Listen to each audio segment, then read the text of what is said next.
So I drive on the motorways quite a lot, and quite often I drive under motorway bridges which have graffiti or slogans written on. And I always wonder, how do the graffiti artists get that graffiti onto the motorway bridge? I've often wondered that as well, actually. So, because, I mean, I've thought their mate holds them by the ankles. And I'm not making light of it, but I've genuinely thought about it a lot. I'm a bit weird with bridges. I really like them, and I quite like graffiti as well, so it's a bit of a... It works for me. The planets align, and I think that your mate must be holding you by your ankles while you dangle over the bridge. Yeah, and that was one of my thoughts, right? So do they hold them upside down? Is there some kind of elaborate harness system?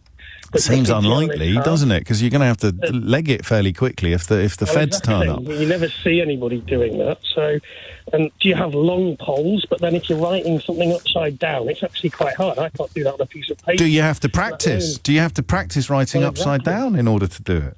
So, yeah, is there sometimes a little ledge that you can tiptoe out on and do that? Well, there's a lot of questions going. So, really, we need someone who's done it, and they need to tell us how. Because there might not be one catch-all technique, Mike. There might not be one, established modus operandi for doing this. It may be that the.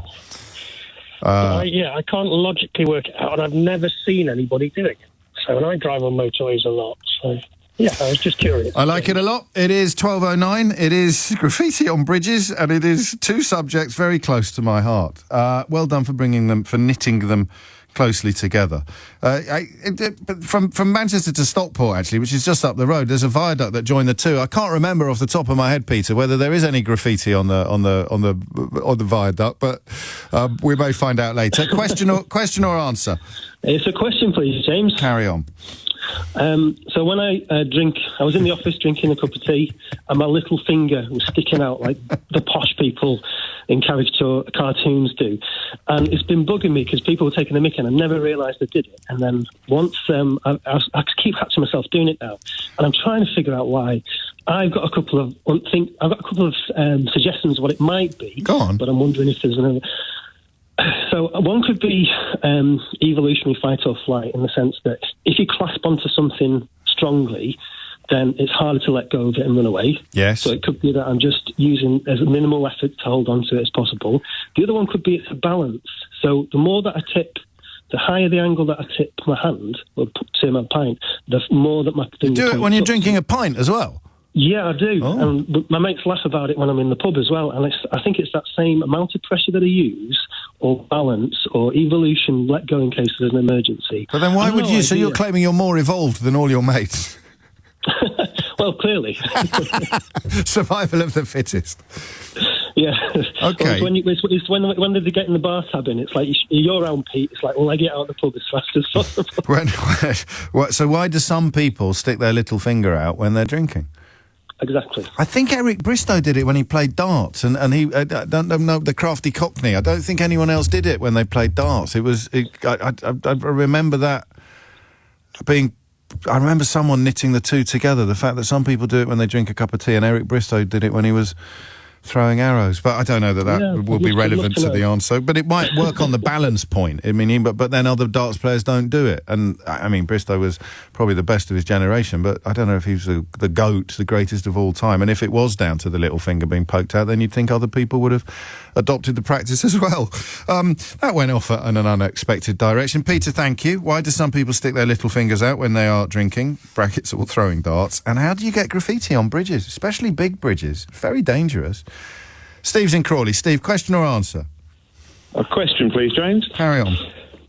I like my science, but there's one thing that really bugs me, and I'm determined not to Google it. I've been trying to get on with this one for ages. Go on. Why does water spontaneously turn into water vapour? I mean, there are three fundamental states of matter, solid, gas and liquid. If you want to get more exotic, you can go to plasma. But why does water, all on its own, turn into water vapour, which is still a liquid, but it floats away, goes up into the sky and turns into clouds? What do you mean all on its own? Well, you don't have to do anything to it. Even when it's cold, it does it slower, certainly, but when you apply warmth, it doesn't turn into a gas like it does if you heat up to 100 degrees centigrade. But water vapour is a gas. No, it's not. It is. Water vapour is still a liquid. No, steam is a gas. No, water vapour Steam is a gas. no, steam and vapour are both the gaseous phases of water. I don't So you're think getting no. I promise you, I'm right on this. I don't know why I'm right. I know that I am. And whenever I say that, I've never been embarrassed Absolutely. or proved wrong in a million years. But there are you have. two ways of creating it. So evaporation, which is what you're referring to, and then boiling Yeah. of water, which more obviously creates But the steam. only gaseous... because clouds are made up of water vapour, Yes. which are very, very small water particles. It's not a gas.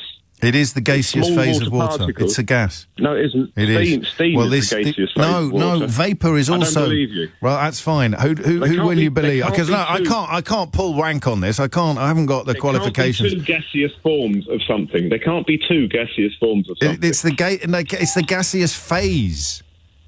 No, steam is the gaseous No, they phase. both are. When you look at your kettle... Steam is water vapour. Steam is water vapour. No, it isn't. No, It is. When you look at your kettle, and I remember this from my physics at school, and I'm 112 years old. When you look at your kettle, if you look really close to the spout where it comes out, there is a clear bit. Yeah, And that's that the is vapour. steam.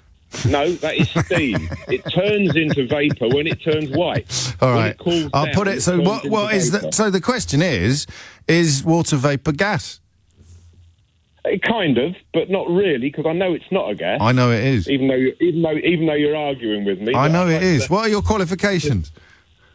What are my qualifications? Scientific idiot.